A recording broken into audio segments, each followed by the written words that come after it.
Good morning guys. So dumating na pala yung ating mga stocks na medications at supplements in case merong outbreak sa ating poultry ngayong tag-ulan ay pwede tayong magbigay kaagad.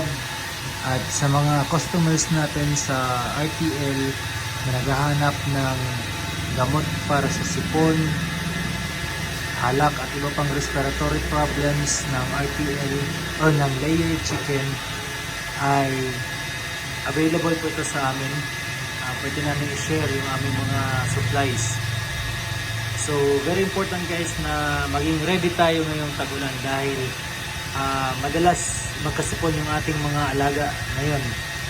At kailangan na dapat mabisa talaga yung mga gamot na binibigay natin para hindi tayo masyado magastusan at the same time ay hindi tayo umulit